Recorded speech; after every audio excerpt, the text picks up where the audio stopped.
All right, there are 23 million karate schools, really, in Greenwich Village, New York City.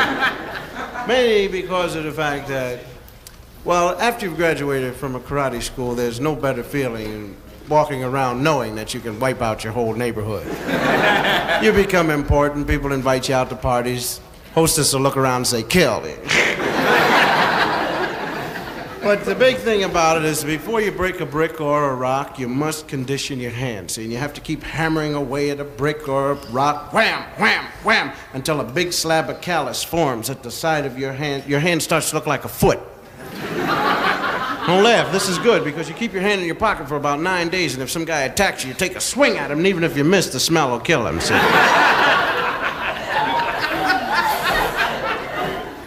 What you have to do, though, is you have to just keep hammering away. Wham, wham, wham. And you do this because it's very important. You can break a brick or a stick. Because if you're ever held up, some guy will say, give me your dough. You just turn around, break a brick, stick, then give him your dough. Here you are.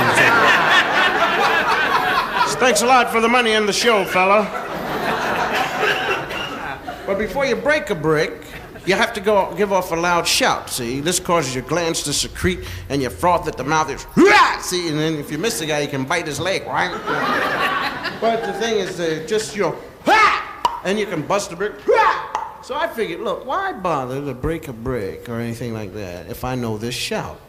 Because I figure, if a guy's gonna hold me up, where is he? He's down a dark street. Why? Because he's nervous. He doesn't want any trouble. All he wants is my money. Here I come down a dark street. Why? Because I'm stupid. But I know the shout.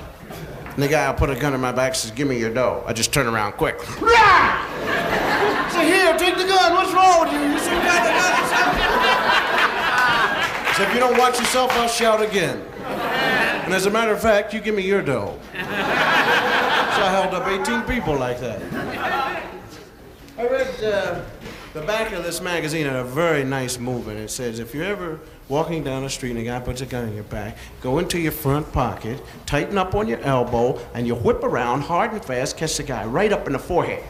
This knocks him back, you turn around, grab him, throw him down, pick up the gun, march him right off to jail.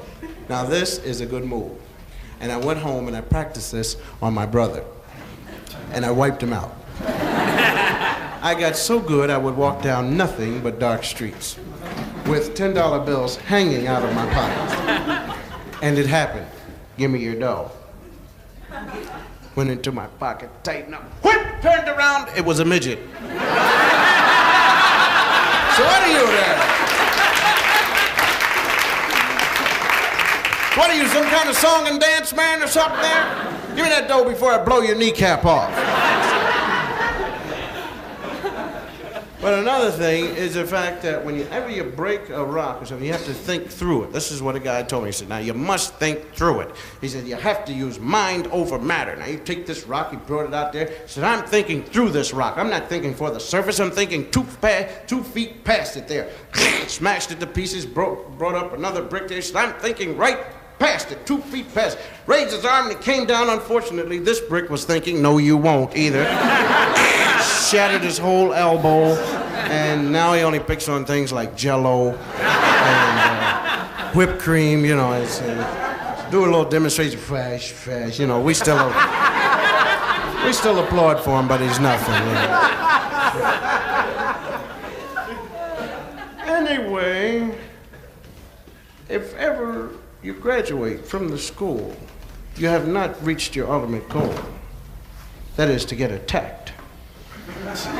You must walk around looking passive. See, and you do that by walking weird looking, you know, and sure enough, some guy will say, look at that guy walking weird over there. Isn't he something there? He'll come over to strike. Remain passive. When he raises his arm, you grab the lapels of his jacket, drive your forehead through his. Then you come around quick, drive your hands down across the shoulders, breaking all of the bones in the shoulders and the rib cage. You come down, you rip off his right leg and his right arm. You beat him in the head with both of them. You put the leg back where the arm was, the arm back where the leg was. You cut him in half with the right hand swipe, go into his eye, pull them both out, grab the Adam's apple, pull that out, tie them both up into a knot, let them go back, and then you turn them upside down and you throw them up into a ball and you throw them down and you jump on them and then you walk away passively. See?